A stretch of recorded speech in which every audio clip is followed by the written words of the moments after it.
yung mga multo nyo sa buhay? Simulan natin sa what was your childhood dream? Ba't ka nag-IT? Bakit nga ba?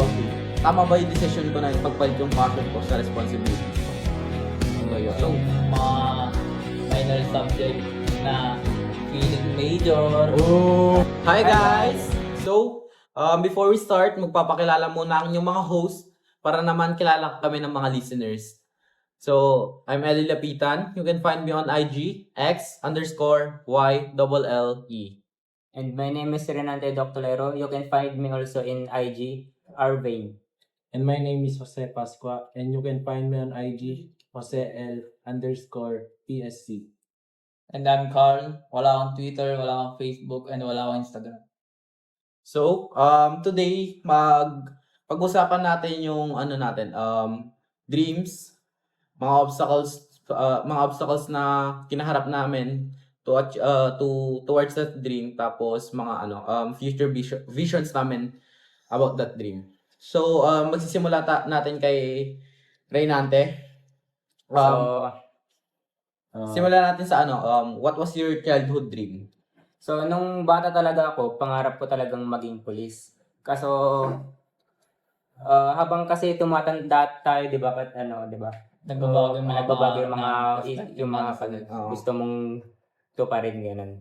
So, nung grade 10 ako, talaga undecided pa lang talaga ako na maging ICT, ganun, gusto ko maging IT. So, nung bago ko mag-grade 11, mag-senior high, parang na-influensya na ako ng mga kaibigan ko na mag-ICT, ganun. So, syempre, di ba, kapag ICT ka na, kailangan mo talagang parang i-pursue na talaga yung IT kasi nakakuha ka na ng mga advantage, di ba, ganun. Oo, sabagay. So, yun. So, ano yung nakikita mo sa sarili mo in about 10 years?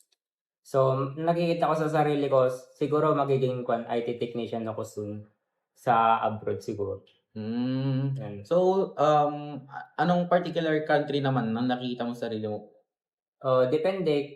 Siguro sa Taiwan kasi yung pinsan ko doon na nagtatrabaho doon sa Taiwan. Parang tawag doon, magpapatulong ako sa kanya.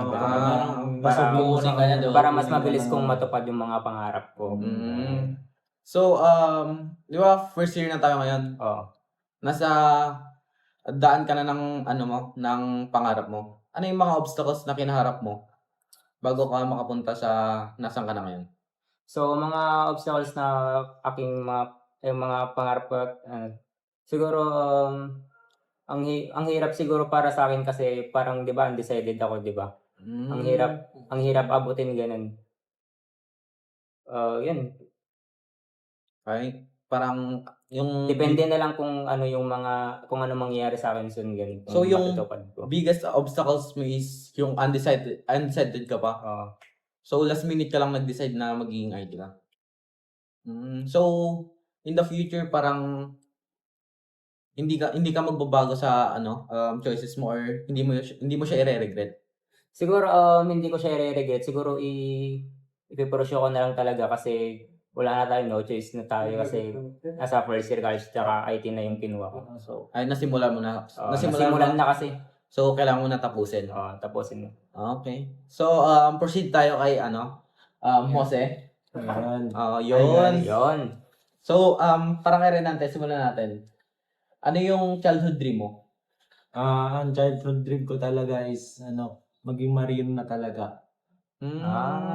So, Ba't ka nag-IT? Bakit nga ba? Yun nga, yung... You tell me, bakit ka nag-IT? Kasi no choice na nga eh. Hindi ko ba alam kung bakit ako nag-IT? Basta yun lang. So, childhood dream mo yung IT? So, hindi pagiging marino niya. Ay, pagiging marino. Childhood dream mo yung pagiging marino? Kasi pare, gusto kong libutin yung buong mundo. Namig dito sa Baguio, guys. Lalo na sa Ay! Sa? Ano? Habayanas? Walang ganun na lang ganun. Basta ang gusto ko, libutin lang ang mundo. So yun yung nag-influence sa'yo Hmm. na maging seaman, yung childhood dream mo. Okay. So, bakit ka nga ba nag-IT? Nag-IT ako kasi parang yun na lang yung parang na-influensyan na rin ako na parang pagka-graduate mas malaki ang bigayan doon pagka-graduate mo ganun. Mas malaki ang kita ganun. So prioritize mo yung yung income. Para matulong tayo sa mga pamilya natin. Oh, okay. So, Pamilya ko pala. Pamilya. So, matanong ko, ano yung mga pagsubok na kinaharap mo para mapunta ka kung nasan ka na ngayon? Mga pagsubok na kinarap ko yung yung pagiging yung strand ko dati. Oo. Ano Yung STEM. Basta STEM. Pumunta ako doon dahil mag-engineer sana ako. Ay, so childhood dream mo maging marino. Oo. Pero during high school, naisip mo maging engineer. Marine engineer. Marine engineer. Marine engineer. Tapos kaya yung mga nag-STEM. pagsubok ko doon, yung mga pinaghirapan ko doon, yung mga physics ganun. Capstone. Oo, yung mga ganun. Capstone, may capstone ba? Hindi, walang STEM? capstone Wala sa STEM capstone. pare. Meron. Basta mga Grade 12. Meron pare. ayaw yung capstone project ganun. Ay, tingnan mo, Basta nakalimutan mo na eh. Oo, wala na, hindi ko Na-online class? Oo. Ay, hindi yun. Hindi. Base na yun, ang alam ko eh. No? Mm. Sa base na yun. So 10 years from now, ano yung nakikita mo sa sarili mo? Siguro, 10 years from now, nakikita ko sa sarili ko, magkakapamilya na ako. Tsaka, siguro, may business na rin ako. Oh. Anong business yun? Hindi mo ipupulse yung IT mo? Ayun, successful lang. Ay, syempre, after 10 years, sabi niyo nga, di ba? Oo. Siguro, graduate na siguro ako nun. Ay, ba't siguro? Parang di ko sigurado Hindi natin alam. Hindi natin alam. Pero ipupulse mo yung course mo na IT. Parang i-adapt mo yung mga natutunan mo sa IT sa future Hindi mo. pa. Oo, ganun. Parang di ba, pagkatapos ko ng IT, tapos mag-iipon ako ng parang Mamumuhunan, mag-iipon muna ako bago mamumuhunan sa business. Okay. So, pag naging successful IT technician ka na, ipupursue mo pa rin ba yung childhood dream mo? Or bibitawan mo na? Tignan natin ang iip ng hangin. Pag sinipag pa, mag-aral. Bakit? Tinatamad ka na ba? Hindi pa naman. Kaya pa naman. Parang Kaya. may balak ka. Kaya. May balak ka. Ang balak ka na tapos minto Hindi wala. Wala. Okay. So, proceed tayo kay Carl. Yun. Iyon. So, ang tanong, Ano ang tanong? ano ang pangarap mo sa buhay? Pangarap as in Ay, plano ko sa future ko or pangarap ko abutin? simulan natin sa ano yung naging childhood dream mo? Childhood dream. Sa totoo lang para sa akin, wala nga akong pangarap ng bata ako. Parang nagkapangarap lang ako nung natuto akong mag-graphics. Doon ko na-develop yung salitang pangarap. Doon lang ako talaga nagpapangarap. As in yung pag tinatanong mo yung mga bata kung ano yung pangarap nila, may masasagot. Siguro kung tatanungin ko yung sarili ko nung bata ako, pag tinanong ako nung wala akong masasagot. Okay. So, a few years back lang mo lang na pagtanto yung pangarap mo. Kung anong pangarap ko. So, recently mo lang siya na-realize. So, during that time, ano yung mga obstacles na kinaharap mo? Itong college life.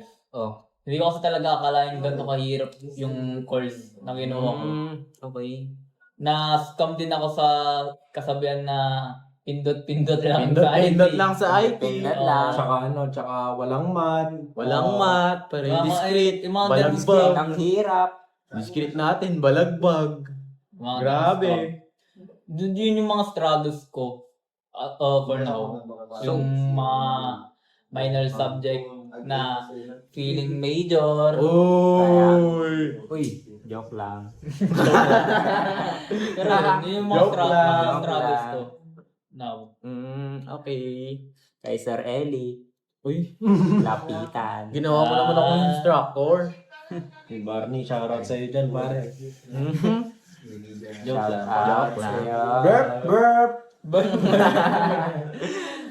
So, Okay. ano pong mga katanungan natin dyan? So, tanong-tanong din kayo guys.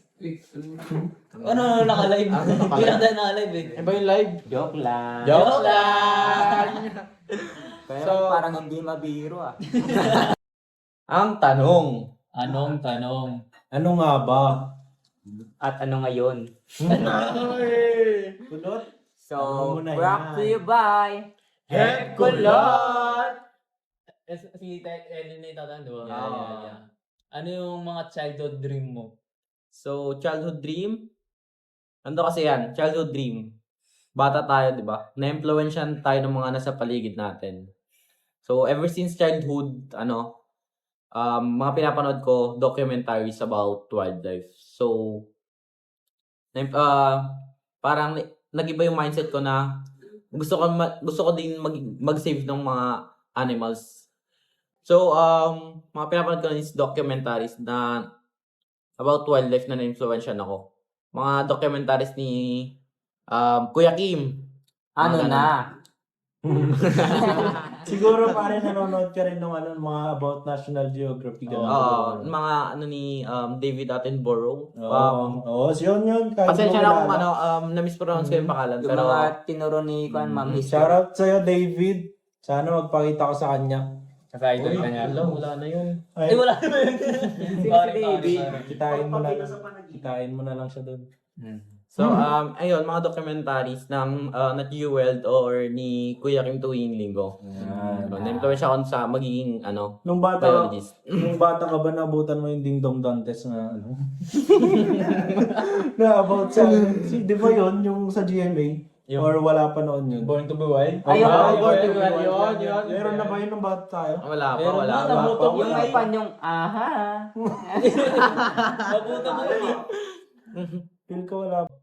So, ngayon, matanda ka at nagkaisip ka, ano yung mga pangarap mo na?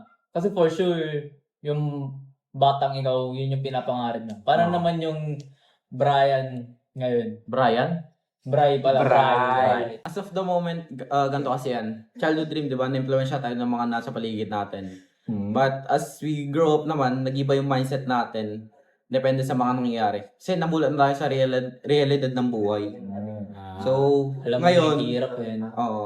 Ngayon, nag-iba yung dream ko. Una, high school, during high school, gusto ko mag-RT. Kasi sa tingin ko attainable, kaya ko yun. Kaya kong tapusin. Pero, bago ako tumapak ng college, napagtanto ako, panganay ako, may mga responsibility tayo sa buhay. So, pumili ako, passion over responsibility.